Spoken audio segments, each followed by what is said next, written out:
رب العالمين والصلاة والسلام على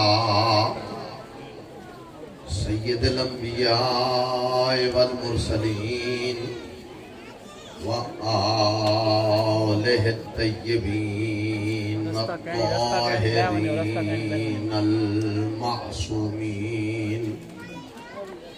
وعلى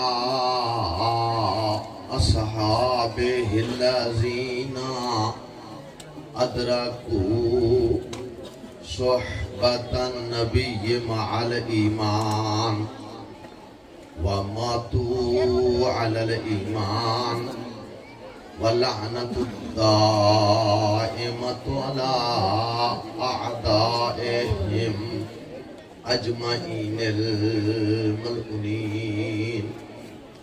والصلاة والسلام على صاحب الدعوة النبوية والصولة الحيدرية وإسمة الفاطمية وحلم الحسنية والشجاعة الحسينية وعبادة السجادية وعلوم الباقرية والصداقة الجعفرية والفيض الكاظمية والذرية الرضوية والجودة التقوية والنقاوة النقوية والهيبة العسكرية وغيبة الإلهية بأمر الله. صلاة پڑھ لیجیے گا بلند آواز.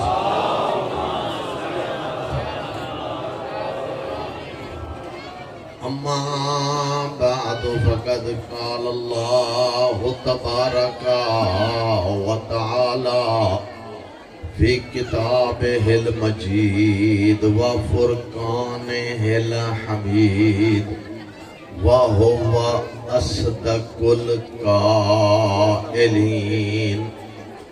أعوذ بالله من الشيطان الرجيم. بسم الله الرحمن الرحيم. إنما يريد الله ليذهب عنكم الرجس أهل البيت ويطهركم تطهيرا.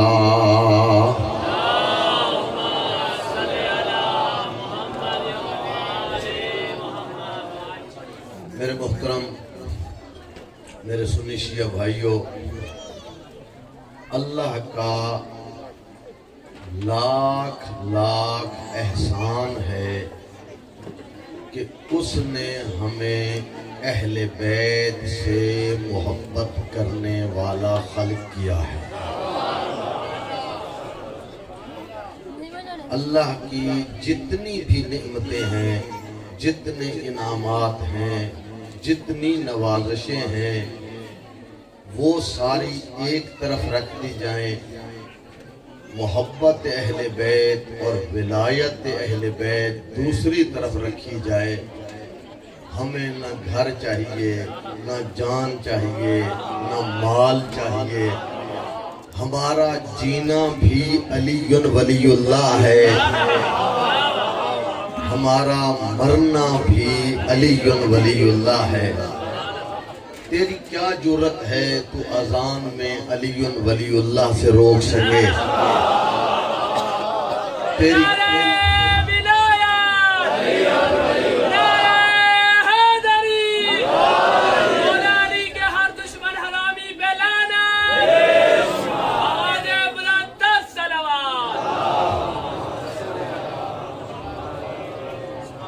کیوں؟ چونکہ ہمیں علی علی کرنا یا قرآن نے سکھایا ہے یا سرور کائنات نے سکھایا ہے. ہم دنیا چھوڑ سکتے ہیں، نہ قرآن چھوڑ سکتے ہیں، نہ سرور کائنات کا فرمان چھوڑ سکتے ہیں. میرا دوست تجھے سمجھ نہیں آتی، بعض اوقات ایسی ایسی باتیں، ایسی ایسی چیزیں انسان حیران ہو جاتا ہے. اور یہ جو باتیں ایسی کرتے ہیں نا، شاید انہوں نے اپنی کتابیں نہیں پڑھی، سیاہ ستہ نہیں پڑھی. ہم نے دیکھی ہے، مسانید کو دیکھا ہے، چاروں ان کی مسانید کو، سیاہ ستہ کو. بڑا عجیب سا ایک منظر ہوا. جناب ابو بکر، حضرت ابو بکر تشریف فرما تھے، امیر المؤمنین بھی موجود تھے، سرور کائنات بھی موجود تھے. روایت کے بقول حضرت عائشہ بھی تشریف فرما تھی. حضرت عائشہ نے بڑا عجیب منظر دیکھا. ان کے بابا حضرت ابو بکر حضرت علی کے چہرے کی طرف دیکھے جا رہے ہیں. چہرے کو، یہ مسند ابن داؤد کی روایت ہے، چہرہ دیکھ رہے ہیں، چہرہ دیکھ رہے ہیں.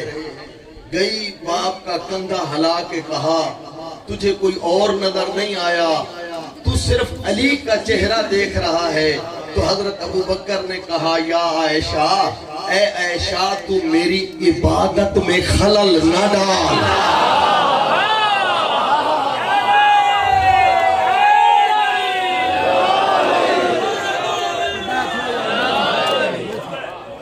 میری عبادت میں خلل نہ ڈال.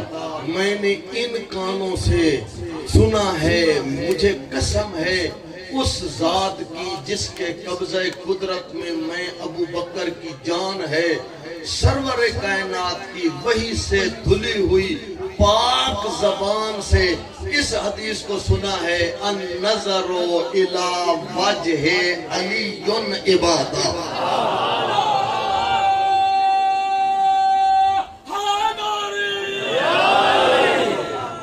میرا دوست، تو علی علی سے ہمیں کیسے روکے گا؟ پہلے جا حضرت ابو بکر کو تو روک کے دکھا. میرا سنی شیعہ بھائی، ہم کتاب سے بات کرتے ہیں، ہم علم سے بات کرتے ہیں، ہم دین سے بات کرتے ہیں، ہم عقل سے بات کرتے ہیں، ہم امن پسند ہیں. ہماری زبان سے کبھی نہیں سنیں گے کہ یہ ایسا ہے، یہ ویسا ہے. نہیں، ہم سب کو، جو بھی انسان ہے اس کا احترام بھی کرنا. یہ سب کچھ، جو کچھ بھی ہم کرتے ہیں، نہ ہم کمزور ہیں، نہ ہم نحیف ہیں، نہ ہم ڈرپوک ہیں. سب کچھ ہمارا کسی سے محبت کرنا وہ بھی اللہ اور رسول کے لیے ہے، اور کسی کو پسند نہ کرنا وہ بھی اللہ اور رسول کے لیے ہے. میرا دوست، ہم علماء دوست ہیں، ہم اصحاب دوست ہیں، اصحاب پیغمبر کا. میں کیا تذکرہ آپ کو سناؤں؟ اب ایک حدیث سنائی ہے، حضرت عائشہ فرماتی ہیں سرور کائنات سے، یہ صحیح بخاری کی روایت ہے، صحیح بخاری کی.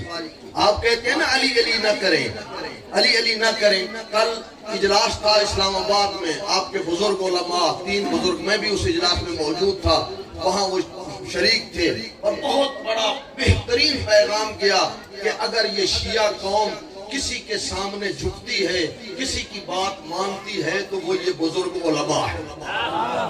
ہم مراجع کے پیچھے ذاکرین موجود تھے، محترم وسیم بلوچ صاحب موجود تھے، چانڈیا صاحب موجود تھے، گلفام صاحب موجود تھے. ان لوگوں نے بھی اسی بات کا اقرار کیا کہ اگر ہمارے بزرگ کوئی ہیں تو یہی. اور وہاں ایک پیغام بھیجا، ہم شیعوں کو کبھی یہ نہ سمجھنا کہ یہ وہ گروپ ہے، یہ وہ گروپ ہے، یہ ملنگ ہے، یہ مولوی ہے، یہ فلاں ہے. نہیں، جب معاملہ علی ولی اللہ کا ہوگا، جب معاملہ ولایت کا ہوگا، تو ہم شیعہ ایک دوسرے کے ساتھ نظر آئیں گے.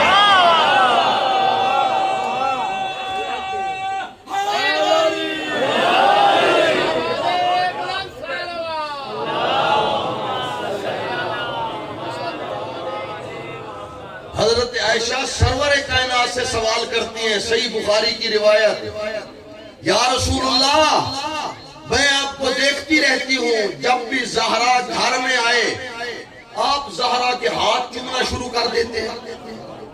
یا رسول اللہ، اب زہرا کے ہاتھ کیوں چومتے ہیں؟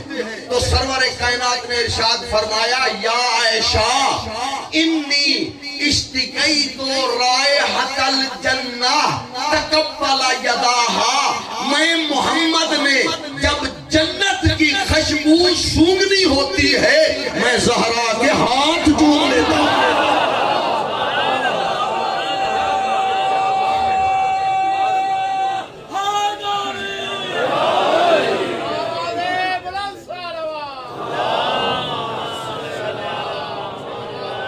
میرا دوست اپنی کتابوں کا مطالعہ کر، اپنی کتابوں کو دیکھ کے پڑھ.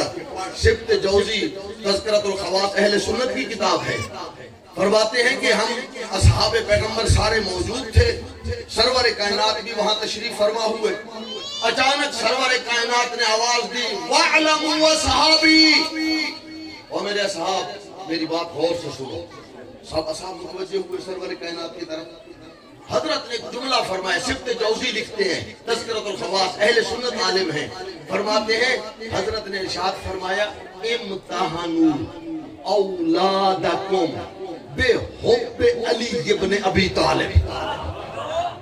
اے میرے اصحاب، آپ اپنے بچوں کا علی کی محبت کے ذریعے سے امتحان لیا کرو.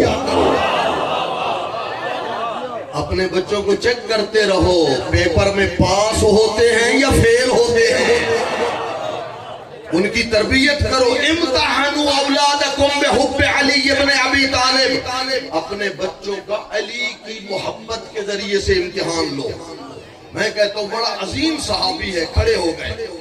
یا رسول اللہ کیسے امتحان لیں؟ ہمارے بچے بعض تو ہیں ابھی بول نہیں سکتے، ابھی تازہ پیدا ہوئے ہیں، لکھ نہیں سکتے، پڑھ نہیں سکتے، کچھ جانتے نہیں ہیں، کیسے امتحان لیں؟ سبت جوزی لکھتے ہیں حضرت نے فرمایا بڑا آسان طریقہ ہے امتحان کا. آپ چلے جاؤ اس چوک میں کھڑے ہو جاؤ جس جگہ سے علی نے گزرنا ہے. اپنے بچے کو کندھے پہ بٹھا لینا. جب علی گزرے تیرا بچہ علی کا چہرہ دیکھ کر مسکرائے، بچے کا منہ چوم کے کہنا یا اللہ تیرا لاکھ شکر ہے تم نے مجھے میرا ہی دیا ہے.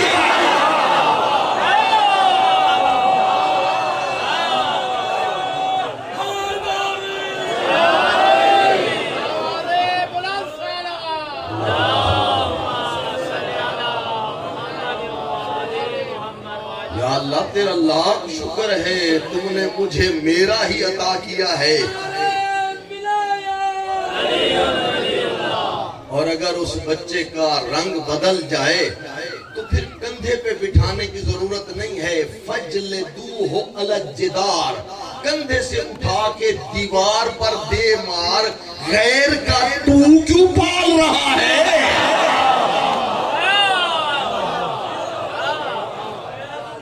میرا دوست ہم امن پسند ہیں، ہمیں پتہ ہے، ہم جانتے ہیں اس وقت سیاہ ستہ 1500 راوی شیعہ ہے بیچ میں.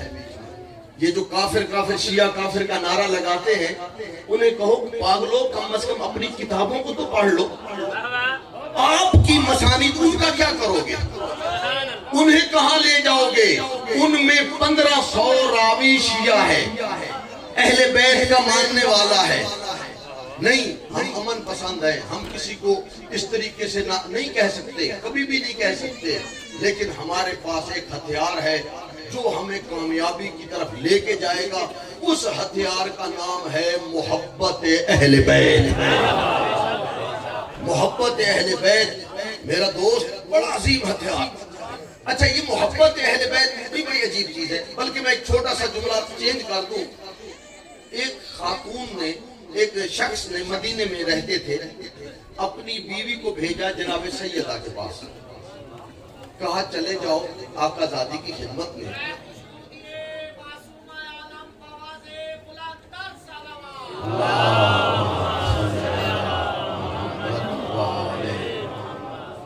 جاؤ آقا زادی کے پاس، ان کے پاس ایک لسٹ ہے شیعوں کی، جا کے پوچھ کے آؤ اس لسٹ میں میرا نام ہے.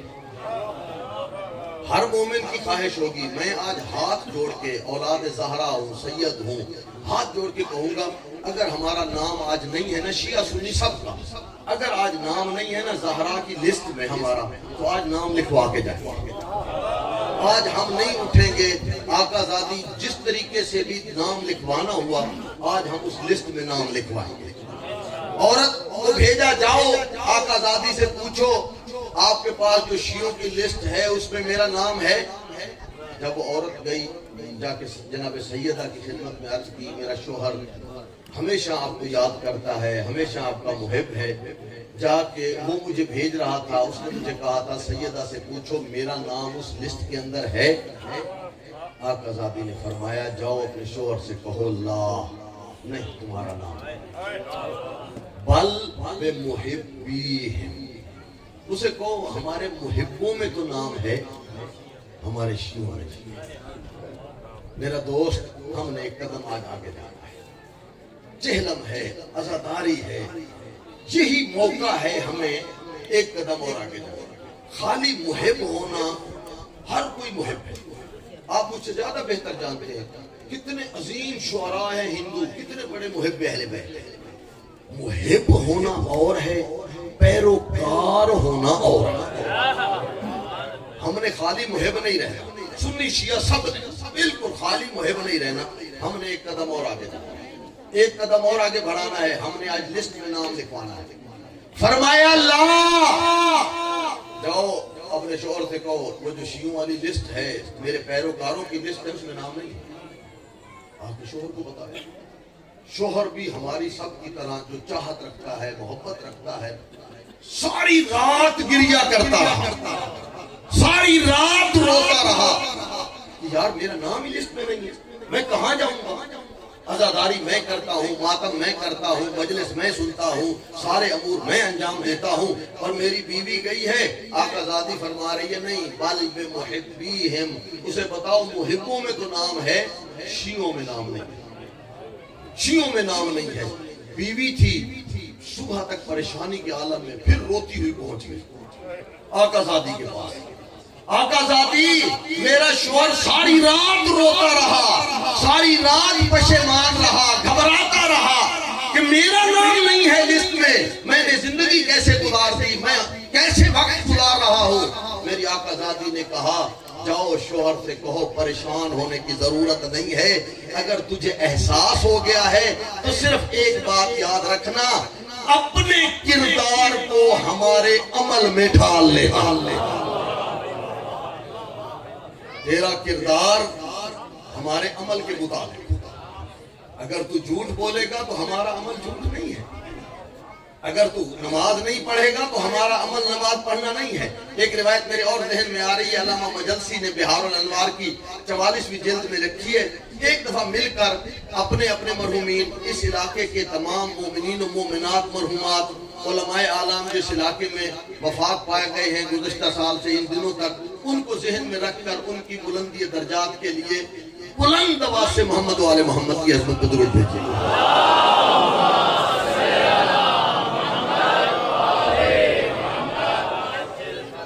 علامہ مجلسی لکھتے ہیں مقام محشر ہے میرا دوست، ان مجالس کا قطعاً ہم مجلسوں میں جو آتے ہیں نا، کبھی بھی عادت سمجھ کر نہیں آتے، یہ ہماری عادت نہیں ہے، مجلس ہماری عبادت کا نام ہے، عبادت سمجھ کے آتے ہیں کہ جب انسان عبادت کی نظر سے آتا ہے تو پھر اگر کوئی کمی ہے، کوئی خامی ہے، کوئی مشکل ہے، کوئی پریشانی ہے، یہ بڑا لجپال گھرانہ ہے، یہ حسینی بنا دیتا ہے، تھوڑی سی انسان نیت کرے، تھوڑا سا انسان تہیہ کرے تو یہ حدیث میں بتایا جا رہا ہے مقام محشر ہے، ہم سارے موجود ہیں، بہت رش لگا ہوا، کوئی کسی کو نہیں پہچانتا، ہمارے 14 معصومین لواء الحمد کی چھاؤں کے نیچے کھڑے ہیں، اچانک امیر المومنین 2 قدم آگے آتے ہیں، آواز دے کے کہتے ہیں یا اللہ، جو تیری نماز نہیں پڑھتا اس کا میں علی سے کوئی تعلق نہیں۔ میرا دوست یہ حقائق ہیں، میرا دوست جہاں بیٹھ کے اگر آپ کو کوئی مفت میں جنت کی ٹکٹ دے کے چلا جائے نا، اس کو کہنا یہ تیرا حق نہیں ہے، جنت کا تقسیم کرنے والا میرا علی ہے، علی کے نام پہ جنت تقسیم ہوگی، تو جنت جہنم نہیں بانٹ سکتا۔ علی کہہ رہے ہیں کہ تیری نماز نہیں پڑھتا اس کا میں علی سے کوئی تعلق نہیں۔ یار آپ لوگوں نے کتنی دفعہ سنا ہے، کتنی دفعہ واقعات پڑھا ہے، سنا ہے کہ حضرت علی کے بھائی تھے جناب عقیل. جناب عقیل وہ عظیم بھائی تھے کہ جناب ام البنین کا رشتہ انہوں نے امیر المومنین سے کروایا تھا. امیر المومنین نے کہا تھا کہ مجھے کربلا کے لیے ایک بہادر بیٹا چاہیے، بہادر بیٹا. اتنے عظیم انسان تھے. روایات کہتی عقیل چلے گئے. علی کی جب خلافت ہوئی، ہمارے شیعہ عقائد میں عدل ہے، کسی اور جگہ پہ عدل نہیں ہے. ہم پانچ ہیں، ہمارے 5 اصول دین ہیں: توحید، عدل، نبوت، امامت، قیامت. آپ نے یہ روایت 100 دفعہ سنی ہے کہ جناب عقیل گئے، کہا یا علی خرچہ پورا نہیں ہوتا. روایت کیا کہتی ہے؟ روایت کہتی ہے کہ علی نے کہا نہیں، ایسا نہیں ہو سکتا کہ میں علی عدل کے خلاف جاؤں. جو حصہ جو اپنے سگے بھائی عقیل کو چند ٹکے اضافی نہیں دے رہا، اور میں علی کے دشمنوں والا عمل کر کے جنت کے خواب دیکھتا رہا. نہیں میرا دوست، نہیں میرا دوست، ہمیں بدلنا ہوگا، ہمیں اپنے آپ کو چینج کرنا ہے. اور میں نے جس طرح عرض کیا نا، آج نام لکھوا کے جانا ہے. جس طرح اس ایک آدمی نے ساری رات روتا رہا، پشیمان رہا، صبح خود بی بی نے نام لکھا. کہا جاؤ اسے کو پریشان ہونے کی ضرورت نہیں ہے، اپنے کردار کو ہمارے عمل میں ڈھال لینا. جنت میں ضامن ہوں، میں زہرا ضامن ہوں. ہم نے بھی آج مہر لگوا کے جانی ہے کہ آقا زادی ہم سب سے کوتاہیاں ہوں گی، سب سے غلطیاں ہوں گی، سب سے خامیاں ہوئی ہیں. تیرے بیٹے کا چہلم ہے، تیری بیٹیوں کا بازاروں میں رولنا ہے، ہم اس کا واسطہ دیں گے کہ آج ہمیں اس لسٹ میں شامل ہے. ہمارے لیے سب سے قیمتی چیز ہی وہی لسٹ میں شامل ہے، اور ہمیں کچھ نہیں چاہیے. علی کہتے ہیں یا اللہ، جو تیری نماز نہیں پڑھتا، جو تیرا روزہ نہیں رکھتا، جو تیرا حج ادا نہیں کرتا، اس کا میں علی سے کوئی تعلق نہیں. آواز قدرت آتی ہے، یا علی تجھے میں اللہ سے اتنی محبت ہے، یہ جتنی چیزیں تو نے گنوائی ہیں یہ تو حقوق اللہ ہے. میں اللہ کے حق ہے، نماز میں اللہ کا حق ہے، روزہ میں اللہ کا حق ہے، حج میں اللہ کا حق ہے. تجھے مجھ سے اتنی محبت جو میرا حق ادا نہ کرے، تو کہتا ہے اس کا میں علی سے کوئی تعلق نہیں.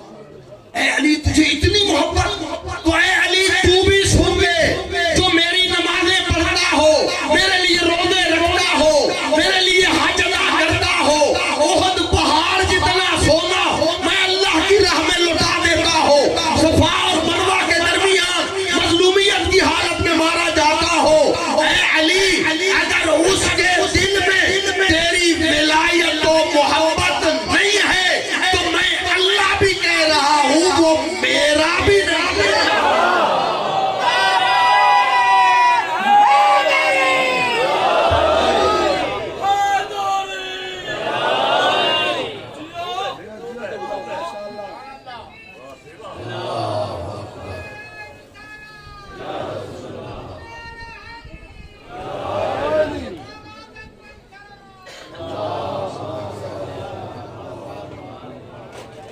میرا دوست، وقت ایستا ایستا کم ہو رہا ہے. ہمارے اصل مقصد ہی اہل بیت کی خشنودی ہے. ہمیں کچھ نہیں چاہیے. میں نے پہلے آتے ہی 2 جملے کہے تھے، نہ ہمیں زر چاہیے، نہ ہمیں مال چاہیے، صرف اہل بیت کی شفاعت. اہل بیت کی شفاعت کے لیے کچھ نہیں چاہیے. بڑے خوش قسمت ہیں کہ آپ کی علی سے محبت ہے، آپ کی اہل بیت سے محبت ہے. میں بسا اوقات حیران ہوتا ہوں، تجزیہ کرتا ہوں، دیکھتا ہوں بھئی میں اور آپ محبت کیوں کرتے ہیں اہل بیت سے؟ سنی شیعہ بھائی مسلمان اہل بیت سے محبت کیوں کرتے ہیں؟ اس لیے کرتے ہیں جنت میں جائیں تو وہ سردار اہل بیت، عورتیں جنت میں جائیں تو سردار اہل بیت. ہم نماز پڑھنے لگے تو جب تک ان پہ درود نہ بھیجیں، چاہے مسلمان شیعہ ہے یا سنی، نماز قبول نہیں ہوتی. نہ ہماری نماز ان کے بغیر قبول ہوتی ہے، نہ جنت ان کے بغیر مل سکتی ہے. تو ہمیں ضرورت ہے، محتاج ہیں، ضرورت مند ہیں. بے نیاز صرف اللہ کی ذات ہے. ہم سارے نیاز مند ہیں. ہم تو محبت کرتے ہیں چونکہ ہمیں ضرورت ہے، جنت جانا ہے، گناہ معاف کروانے ہیں، اعمال ٹھیک کروانے ہیں، اہل بیت کی زیارت کرنی ہے. قبر میں جائیں تو علی کی زیارت نصیب ہو، حشر میں جائیں تو اہل بیت کی زیارت نصیب ہو، جنت میں جائیں تو اہل بیت کے سامنے بیٹھے ہو. ہمیں تو اس مقصد کے لیے اہل بیت سے محبت کرنی ہے. لیکن میں حیران ہوتا ہوں اللہ کیوں اہل بیت سے محبت کرتا ہے؟ بھئی میں اور آپ جو محبت کرتے ہیں نیاز مند ہیں، ضرورت ہے، گزارا نہیں ہے، جنت جا نہیں سکتے، اللہ کو بے نیاز ہے، وہ کیوں محبت کرتا ہے؟ بس صرف ایک جملہ اللہ کی محبت کا آپ تک پہنچا کے چند جملے مصائب کے، تاکہ آپ اپنے جلوس اور باقی پروگرام جو ہے وہ انجام دے سکیں۔ میری عادت ہے میں اپنے جو آپ جتنے حضرات آتے ہیں نا، میرا دل کرتا ہے کہ آپ اپنے مرحومین کو فراموش نہ کیا کریں، ضرور ان کو یاد کیا کریں۔ ایک چھوٹی سی روایت، مجلس میں جب آتے ہیں نا، مجلس میں ذہن میں رکھا کریں کہ مجلس میں جتنی دیر بیٹھیں گے، یا اللہ اس بیٹھنے کا ثواب ہمارے مرحوم کے نام اعمال میں لکھ دیں، ہم مجلس میں صلوات پڑھیں گے اس کا ثواب لکھ دیں۔ بلکہ ایک حدیث میرے ذہن میں آ رہی ہے، بہار الانوار میں علامہ مجلسی ایک حدیث، آپ 100 دفعہ امیر المومنین کا نام لیتے ہیں، ابھی کئی دفعہ لے چکے ہیں، میرے چھٹے امام حضرت امام جعفر صادق علیہ السلام فرماتے ہیں من قالا مرتن واحدتن یا علی، جس کے دہن مبارک سے صرف ایک دفعہ لفظ یا علی نکل جائے، اپنے مرحومین کے بعد ہم یہی ہدیہ کریں گے، بہت بڑا ہدیہ ہے، یا علی نکل جائے، ثواب کتنا ہے؟ ثوابہ کا ثواب 16 الف قراءۃ القرآن، اس کا ثواب 16,000 مرتبہ الحمد سے والناس تک تلاوت کیے گئے قرآن کے برابر۔ ایک دفعہ علی کہیں، یا علی ایک دفعہ ہے، 16,000 مرتبہ پڑھے گئے قرآن۔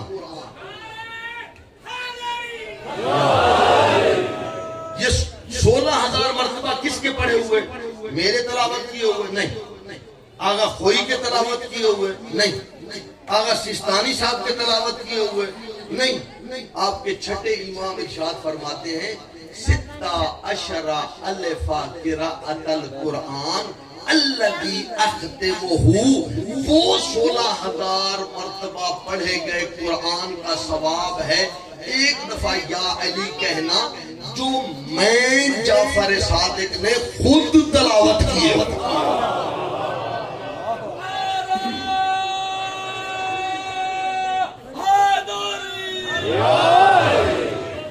16,000 مرتبہ پڑھے گئے قرآن کے برابر۔ تو میں عرض کر رہا تھا کہ اللہ کو کیوں محبت ہے اہل بیت سے، کیوں اللہ محبت کرتا ہے؟ بس اسی ایک جملے پر بات ختم کر دوں گا۔ ہم حدیث قصہ پڑھتے ہیں، حدیث قصہ میں ایک جملہ بڑا عجیب سا آتا ہے، اسی ایک جملے کی وضاحت میں اللہ کی محبت اہل بیت کے ساتھ عیاں ہو جائے گی، ہماری بات مکمل ہو جائے گی۔ وہ جملہ کیا ہے؟ جب چادر سیدہ کے نیچے پائنتن پاک آ جاتے ہیں، اس وقت جناب جبرائیل بارگاہ خداوندی میں ایک سوال کرتے ہیں، یا رب ومن تحت ھذا الکسا، یا اللہ اس چادر کے نیچے کون ہے؟ جبرائیل تو سوال نہ کر، اگر کوئی اور فرشتہ سوال کرتا کہ یا رب ومن تحت ھذا الکسا، حدیث قصہ میں یہ جملہ ہے، تو مجھے تعجب نہ ہوتا۔ جبرائیل سوال کر رہا ہے، جو کبھی دروازے پہ جاتا ہے دق الباب کرتا ہے، اندر سے آواز آتی ہے من علی الباب، دروازے پہ کون ہے؟ باہر سے جبرائیل کی آواز آتی ہے انا خیاط الحسنین، میں حسنین کا درزی آیا ہوں۔ کبھی چکی چلانے جاتا ہے، کبھی جھولا جھلانے جاتا ہے، کبھی داہیے قلبی کی شکل میں جنت کے میوے لے کے جاتا ہے۔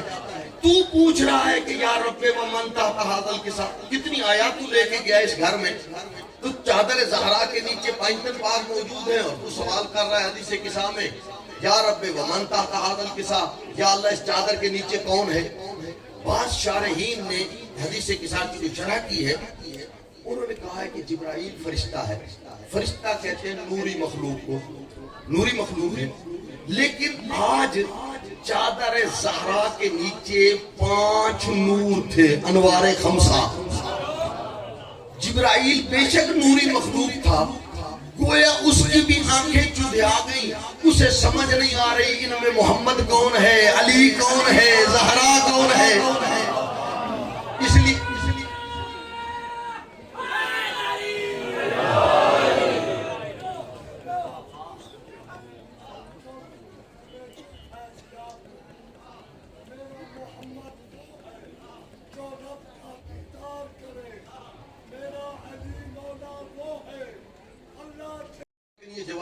نہیں ہے جس پہ آپ نے نعرے لگائے اور میرے بھائی نے 5 منٹ تقریر بھی کی، یہ جواب ٹھیک نہیں ہے، عقل کے مطابق نہیں ہے کہ جناب جبرائیل چکی چلانے آئے تو کہیں کہ 5 دن پاک اندر ہوئے تو مجھے نظر نہیں آتا، تو بی بی کہے حسنین آپ باہر چلے، نہیں، یہ عقل نہیں مانتا، عقل کے خلاف ہے۔ اس کا جواب ہے کیا؟ جبرائیل نے یہ سوال کیوں کیا تھا، کیا جواب ہے؟ اس کا جواب میں تلاش بہت کیا، مجھے اس کا جواب ملا قرآن مجید سورہ طٰہٰ سے۔ حدیث قصہ کے اس جملے کا جواب قرآن مجید کی سورہ طٰہٰ، اس میں یہ جواب ملا۔ سورہ طٰہٰ میں بڑا عجیب منظر ہے، حضرت موسیٰ عصا ہاتھ میں ہے، اللہ نے عصا دیا تو بڑا پیار تھا موسیٰ کو عصا کے ساتھ، بڑی محبت تھی، عصا ہاتھ میں ہے، عصا لے کر کبھی یوں چل رہے ہیں، دائیں ہاتھ میں عصا پکڑا ہوا ہے، بائیں میں نہیں دائیں میں، تو جب عصا دیکھ کے چل پھر رہے ہیں، آواز قدرت آتی ہے جبرائیل جلدی جا میرا پیغام پہنچا دے جناب موسیٰ تک، ما تلکا بے یمین کا یا موسیٰ، اے موسیٰ تیرے دائیں ہاتھ میں کیا ہے؟ یا اللہ تو نہ پوچھ، تو اللہ ہے، دو پتھروں کے درمیان اگر پتہ ہو جاندار بھوکا ہے تو اسے وہاں رزق پہنچا دیتا ہے، تو کہہ رہے ما دل کا بے یمین کا یا موسیٰ، موسیٰ تیرے دائیں ہاتھ میں کیا ہے؟ یا اللہ تجھے چھوٹا سا دائیں ہاتھ نظر آ گیا، 6 فٹ کا ڈنڈا نظر نہیں آیا؟ نہیں، عقل نہیں مانتا، یہ اللہ سوال کر رہا ہے۔ اب اگر اس سوال کا جواب مل جائے تو حدیث قصہ کے اس جملے کا بھی جواب مل جائے گا، یا رب ومن تحت ھذا القصہ، یا اللہ اس چادر کے نیچے کون ہے؟ تو جناب جبرائیل، مفسرین پریشان، شیعہ سنی مفسرین، بھئی کیا اس کا جواب لکھے؟ اللہ نہیں جانتا۔ اللہ جو کہہ رہے ما تلکا بے یمین کا یا موسیٰ، موسیٰ تیرے دائیں ہاتھ میں کیا ہے؟ تو یہ اللہ کا سوال ہے، گویا اللہ نہیں جانتا۔ سب مفسرین نے لکھا نہیں، ہر سوال اس لیے نہیں ہوتا کہ سوال کرنے والا اس کے جواب کو نہیں جانتا، اللہ جانتا ہے، اللہ کو پتا ہے۔ کچھ سوال ایسے ہوتے ہیں کہ اس شخص کو اس چیز سے بڑی محبت ہوتی ہے، بڑی محبت ہوتی ہے، لہذا سوال کرنے والا سوال کرتا ہے کہ اسے جو محبت ہے دیکھو تو سے یہ کیا کہتا ہے، یہ کیا کہتا ہے۔ مثلا یہ مومن بیٹھے ہیں، میرے بھائی بیٹھے ہیں، میں نے پوچھا آپ کے کتنے بچے ہیں؟ انہیں چونکہ بچوں سے محبت ہے، انہوں نے جواب دیا کہ اللہ میرے اتنے بچے ہیں، بڑے اچھے ہیں، میں راضی ہوں، محرم میں جاتے ہیں، مجلس میں جاتے ہیں، عزاداری کرتے ہیں، نماز میں پہلی صف پہ کھڑے ہوتے ہیں، اللہ کا لاکھ شکر ہے۔ بھئی میں نے تو نہیں پوچھا تھا تیرے بچے کرتے کیا ہیں، میں نے تو پوچھا تھا بچے کتنے ہیں۔ انہوں نے سوال کو موقع غنیمت جانتے ہوئے بچوں کے کچھ فضائل بھی بیان کر دیے کہ میرے بچے عزادار بھی ہیں، نمازی بھی ہیں، میں ان پہ راضی بھی ہوں۔ یہاں اللہ جانتا تھا موسیٰ کو عصا سے محبت ہے، اللہ چاہتا تھا دیکھو تو صحیح موسیٰ کیا کہتا ہے۔ جب اللہ نے کہا ما تلکا بے یمین کا یا موسیٰ، موسیٰ تیرے دائیں ہاتھ میں کیا ہے؟ جناب موسیٰ نے جواب دیا یا رب عصایا، پروردگارہ میرا عصا ہے، اتوکل علیہا، میں اس پہ سہارا بھی لیتا ہوں، واحش بہا علی غنمی، جب میری بھیڑیں بکریاں بھوکی ہوتی ہیں درخت کے پاس جاتا ہوں، مارتا ہوں پتوں کے اوپر عصا، پتے ٹوٹتے ہیں، نیچے گرتے ہیں، بکریاں پیٹ پال لیتی ہیں، وَوَالِيَ فِيهِ مَعَارِبٌ أُخْرَى، اور یا اللہ جب بکریاں چراتے چراتے بہت گرمی ہو جاتی ہے، میں عصا کو درمیان میں لٹکاتا ہوں، اوپر چادر ڈال کے چھاؤں بنا کے نیچے بیٹھ جاتا ہوں۔ اور یہاں اللہ نے تو نہیں کہا تھا موسیٰ تو عصا کا کرتا کیا ہے، چونکہ موسیٰ کو عصا سے محبت تھی لہذا موسیٰ نے عصا کے 3 فضائل بیان کر دیے، میں اس پہ سہارا بھی لیتا ہوں، بکریوں کا پیٹ بھی پالتا ہوں، دھوپ میں سائبان بھی بناتا ہوں۔ یہاں بھی جبرائیل کو پتا تھا اللہ کو اہل بیت سے محبت ہے، جبرائیل چاہتا تھا دیکھو تو صحیح اللہ کیا کہتا ہے۔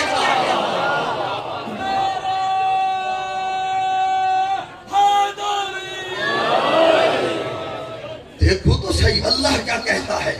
جب جبرائیل نے کہا یا رب ومن تحت ھذا القصہ، یا اللہ اس چادر کے نیچے کون ہے، آواز قدرت بتائی جبرائیل لگتا ہے تیرا دل کر رہا ہے اہل بیت کے فضائل سننے کو۔ اہل بیت کے فضائل تنہائیوں میں نہیں ہوتے، 1 to 1 نہیں ہوتے، مجموع میں ہوتے ہیں۔ آواز دی یا ملائکتی و سکان سماواتی، جبرائیل سارے ملائکہ کو جمع کر دیا، زمین و آسمان کے درمیان رہنے والی ساری مخلوقات کو بلا لو۔ جب یہ مجمع لگ جائے اس وقت تم سوال کرنا، میں اللہ جواب دوں گا۔ جب زمین و آسمان کی مخلوقات اور ملائکہ جمع ہو گئے تو جبرائیل نے پوچھا یا رب ومن تحت ھذا الکساء، یا اللہ اس چادر کے نیچے کون ہے؟ تو اس وقت آواز قدرت آئی، بے عزتی و جلالی، مجھے اپنی عزت کی قسم، مجھے اپنے جلال کی قسم، وما خلقت سماعا مبنیتا ولا ارضا مدحیتا ولا فلکا یدور ولا بحرا یجری ولا فلکا یسری الا لأجلکم فمحبت ہؤلاء الخمسة الذین تحت الکساء۔ میں نہ زمین بناتا، نہ آسمان بناتا، نہ دریا بناتا، نہ سبزہ اگاتا، میں نے کائنات کا ذرہ ذرہ 5 طن کی محبت میں خلق کیا ہے۔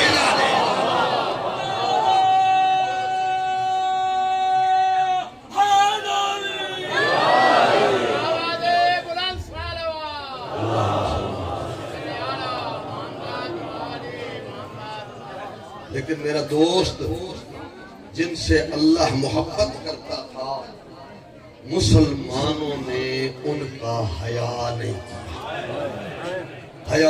کیا۔ عزیزانو، آپ جہنم کی مجلس کے عنوان سے آج جمع ہوئے ہیں۔ آج آپ نے پرسہ دینا ہے جناب زہرا کو۔ آقا زادی تو چھوٹے چھوٹے گھر بنا کے، بیت الحزن بنا کے گریہ کیا کرتی تھی۔ آ دیکھ جام پور کے مومنین تیرے بچوں پہ کیسا گریہ کر رہے ہیں، کیسا گریہ کر رہے ہیں۔ اجرکم علی اللہ، اجرکم علی اللہ، اجرکم علی اللہ۔ آپ نے 1000 دفعہ روایت سنی ہے، میں اس لیے کہہ رہا ہوں آج ہم نے پرسہ زہرا کو دینا ہے۔ آج کسی اور کو آقا زادی کا پرسہ جناب سیدہ کی بارگاہ میں دینا ہے۔ اس کی وجہ یہ ہے کہ جب میرے آقا حسین کی ولادت ہوئی تھی نا، اس وقت سرور کائنات نے حسین کو ہاتھوں پہ اٹھایا ہوا تھا، آنکھوں سے آنسو جاری تھے، گریہ کر رہے تھے۔ تو میری آقا زادی نے پوچھا تھا بابا اللہ نے مجھے بیٹا دیا ہے، آپ حسین کو ہاتھوں پہ لے کے رو رہے ہیں۔ تو میرے مولا نے بتایا تھا زہرا کربلا میں حسین شہید کر دیا جائے گا، بے یار و مددگار شہید کر دیا جائے گا، کوئی حسین کی مدد کرنے والا نہیں ہوگا۔ تو تیری اور میری آقا زادی تڑپ گئی تھی، تڑپ کے میری آقا زادی نے کہا بابا اس وقت آپ ہوں گے؟ حضرت نے کہا نہیں بیٹا میں بھی اس دنیا سے جا چکا ہوگا۔ کہا بابا علی ہوں گے؟ کہا علی بھی نہیں ہوگا، تم بھی نہیں ہوگی، حسن بھی نہیں ہوگا۔ زہرا پریشان ہو گئی، کہا بابا پھر میرے بچوں پہ گریہ کون کرے گا؟ تو اس وقت سرور کائنات نے کہا اللہ قوم پیدا کرے گا جس کے جوان تیرے جوانوں کا گریہ کریں گے۔ تو زہرا کی دعا کا نتیجہ ہے۔ آج آقا زادی کو بتانا ہے کہ آقا زادی میں آ گیا ہوں، ہم کربلا کے غم میں رونے والوں کا غم آپ تک پہنچائیں گے۔ زہرا بڑی عظیم ہے، کربلا میں بھی زہرا ہٹی نہیں ہے۔ ایک روایت میں نے قبلہ نقل صاحب سے بھی سنی ہے اور خود بھی پڑھی ہے، استاد العلماء ملک اجاز صاحب بھی اس روایت کا تذکرہ کر رہے تھے کہ جناب سیدہ کی موجودگی کسی جگہ پہ کم نہیں ہوئی ہے، کسی جگہ پہ بھی۔ وہ کہہ رہے تھے کہ جب یہ قافلہ چلا تھا نا اسیروں کا قافلہ، جناب سکینہ جب مدینے سے آئی تھی اکیلے اونٹ میں محمل میں بھی نہیں بیٹھ سکتی تھی، محمل میں بھی نہیں بیٹھ سکتی تھی۔ حسین کی 4 سالہ بچی کو ان ظالموں نے بے پلانہ اونٹ پر اکیلا سوار کیا، اکیلا سوار کیا۔ میری آقا زادی اکیلی اونٹ پر بیٹھی، ماؤں کی گودیوں میں بچے ہوتے، بچے گرنا شروع ہو جاتے ہیں، صرف مائیں پیچھے منہ کر کے کہتی اللہ حافظ، اور میرا بچہ اللہ کے حوالے۔ اسی لیے آپ جاتے ہیں زیارات پر، جگہ جگہ آپ کو مزارات نظر آتے ہیں۔ کچھ فاصلہ ہوا نا تو یہ ظالم جناب سکینہ والے اونٹ پر تازیانے مارتے تھے تاکہ اونٹ تیزی کے ساتھ بھاگے. جب اونٹ بھاگتا جناب سکینہ کا گریہ بلند ہو جاتا، گریہ بلند ہو جاتا. کچھ وقت گزرا نا، روایت کہتی ہے، نقل صاحب کہتے ہیں میرے آقا حسین کا نیزہ رک گیا، نیزہ رک گیا. شمر آیا میرے آقا سجاد کی پشت پر جو ہے وہ تازیانے مارنے لگا. کہا حسین کا نیزہ کیوں رکا ہے؟ تو میرے آقا سجاد آ کے کہنے لگے بابا بابا آپ کیوں رک گئے ہیں؟ اس وقت حسین کے کٹے ہوئے گلے سے آواز آئی، سجاد میری سکینہ گر گئی ہے، میری سکینہ اونٹ سے گر گئی ہے، سکینہ اونٹ سے نیچے گر گئی ہے. عزادارو یہ آواز حسین کی زینب کے کانوں میں پڑی. میں نے روایت خود دیکھی ہے، زینب اونٹ سے نیچے ایسے آئی جس طرح عباس بغیر بازو کے زمین پہ آیا تھا. زینب کے ہاتھ بندھے ہوئے تھے، زمین پر گرانے کے بعد بہت تیزی سے بھاگی. جس طرح سکینہ موجود تھی تیزی کے ساتھ جب پہنچی نا، کیا منظر دیکھا. ایک عورت ہے، کالا برقع پہنا ہوا ہے، سکینہ کو گودی میں لیا ہوا ہے، میری آقا زادی کو چپ کروا رہی ہے. تو اس وقت زینب نے کہا اے خاتون، آج تک تو ہمارے بچوں کو صرف تماچے مارے جاتے تھے اور تو ہماری بچی سے پیار کیسے کر رہی ہے؟ تو اس وقت میری آقا دادی کی آواز آئی، زینب پہچان میں تیری اجڑی ماں زہرا ہوں. اجرکم اللہ، اجرکم اللہ. اللہ آپ کے بچوں کو سلامت رکھے. تھکنا نہیں ہے، فطرت انسانی کا تقاضا ہے تھک جانا. علی کی بیٹیاں 11ویں کے بعد ایک لمحہ بھی نہیں تھکی، ایک لمحہ بھی نہیں تھکی تھی. تھکنا نہیں ہے، تھوڑا سا حوصلہ کر لے. علامہ نقل صاحب لکھتے ہیں کہ قافلہ چل رہا تھا، ایک مقام آیا، کچھ دیر قافلے کو روکا گیا، آقا زادی کو نیچے اتارا گیا. میری 4 سالہ سکینہ پھوپھی اماں کے پاس آئی. کہا پھوپھی اماں کوئی شمر اپنے فوجیوں کو پانی پلا رہا ہے، مجھے بہت پیاس لگی ہے، کیا اجازت ہے میں شمر سے تھوڑا سا پانی لے لوں؟ پانی لے لوں. قبلہ نقل صاحب کہتے ہیں روایت خاموش ہے، زینب بولی نہیں ہے، چپ کر کے بیٹھی رہی ہے. شاید سکینہ کو اتنی پیاس لگی تھی کہ زینب کی خاموشی کو ہاں سمجھا، ہاں سمجھا. بڑا مشکل ہے کہ ایک مقتول کی بیٹی قاتل سے کہے مجھے 2 گھونٹ پانی دے دو. جناب سکینہ جب پہنچی کہا شمر جب تم اپنے فوجیوں کو پانی پلا لو بچ جائے تھوڑا سا پانی مجھے بھی دینا، مجھے بہت پیاس لگی ہے. قبلہ نقل صاحب کہتے ہیں کہ جب اس نے سب کو پانی پلا لیا، پانی پلانے کے بعد سکینہ کو نہیں دیا، مشک کا دانا کھولا، زمین پہ پانی اٹھیل دیا. وہ نہ جانے کب کی پیاسی تھی سکینہ، خود کو پانی کے اوپر گرا دیا. کبھی دائیں ہو جاتی، کبھی بائیں ہو جاتی، آواز دے کے کہتی بابا تیری سکینہ ابھی تک پیاسی ہے. اجرکم اللہ، اجرکم اللہ. اللہ آپ کو کوئی غم نہ دے سوائے غم اہل بیت کے. اللہ آپ کے بچوں کو سلامت رکھے. جب گریہ آئے نا ضرور اپنے لیے دعا مانگا کر. میں نے روایات میں دیکھا ہے حسین پہ روتے ہوئے دعا مانگی جائے. اللہ کوئی دعا رد نہیں کرتا، اللہ کوئی دعا رد نہیں کرتا. اجرکم اللہ. بس 2 جملے میں نے عرض کرنے ہیں. جب قافلے کو رہائی کا حکم ہوا نا، رہائی کا حکم ہوا کہ آپ کو آج رہا کیا جا رہا ہے، کاش سکینہ بھی اس وقت موجود ہوتی، سکینہ بھی اس وقت موجود ہوتی. سکینہ نے تو زندان کو اپنا مسکن بنا لیا تھا، موجود نہیں تھی. میری آقا زادیوں نے کہا جس طرح آپ محرم منا رہے ہیں نا، میری آقا زادی نے پہلا عزاداری منائی جناب زینب عالیہ نے شام میں. کہا سجاد آج ہم جا رہے ہیں، ان سے کہو ہمارے شہداء کے سروں کو ہمیں دے. ہم اپنے شہداء کے سروں کی زیارت کرنا چاہتے ہیں، سروں کو دیکھنا چاہتے ہیں. عزادارو روایت کہتی ہے جب سارا ہے نا، سب سے پہلے 6 ماہ کے علی اصغر کا سر آیا. جب علی اصغر کا سر آیا رباب نے سینے سے لگایا، کہا میرا بیٹا تو چلا گیا، ہر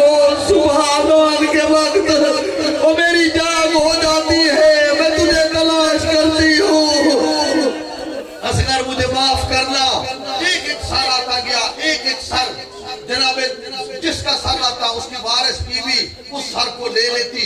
بیویوں کا گریہ بلند تھا. ایک شامی عورت کتنی وفادار ہے زینب, کتنی وفادار ہے زینب حسین کے ساتھ.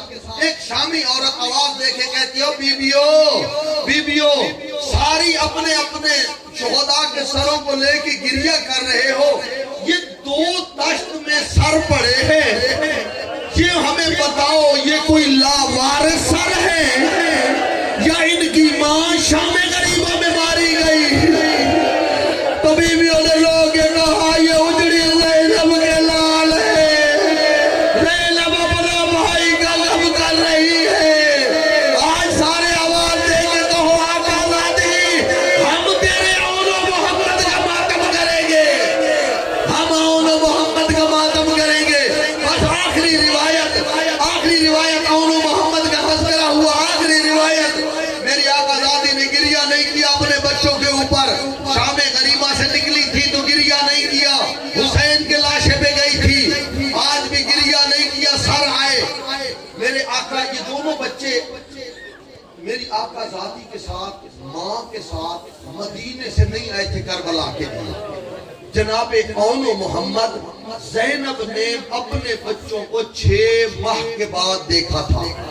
جب عبداللہ سے پوچھنے گئی تھی نا, عبداللہ اگر تو نے مجھے اجازت نہ دی نا بھائی کے ساتھ جانے کی تو زینب یہاں مر جائے گی.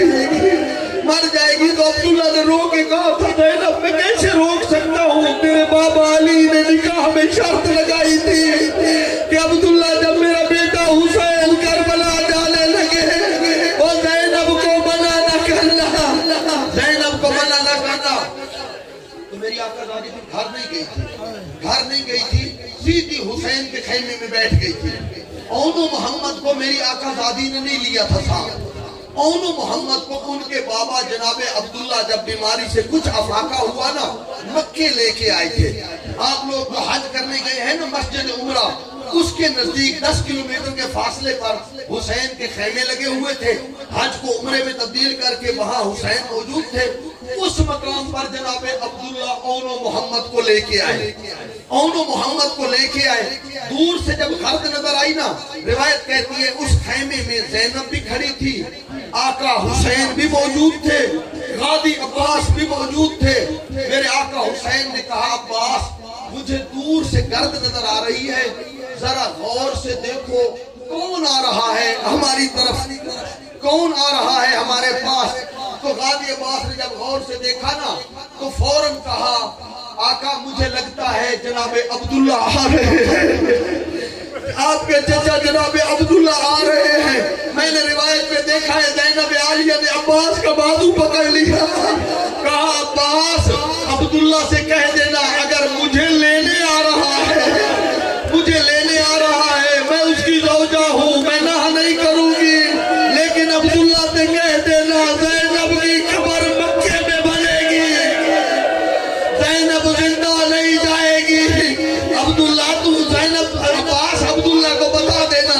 جب یہ جملے کہے نا جناب عبداللہ نزدیک آئے, کہا میں زینب سے ملنا چاہتا ہوں, اکیلے میں ملنا چاہتا ہوں. میری آقا زادی اپنے خیمے میں لے گئی, دونوں بچے ساتھ تھے. میری آقا زادی پریشان تھی. جناب عبداللہ نے کہا زینب میں بیمار ہوں, وگرنہ میں بھی نصرت کے لیے جاتا. تیرے نانے کی ایک حدیث ہے جب بھی کسی مشکل کام میں جاؤ صدقہ ضرور دے دیا کرو. اور زینب میں تیرے لیے 2 صدقے لایا ہوں, ایک اون ہے, ایک میرا محمد ہے, ایک میری طرف سے صدقہ کر دینا, ایک اپنی طرف سے صدقہ کر دینا. اللہ دارو زینب بچوں پر نہیں روئی, شہادت کے بعد بھی نہیں روئی, لیکن جب یہ قافلہ مدینے پہنچا سیدھی زینب اون و محمد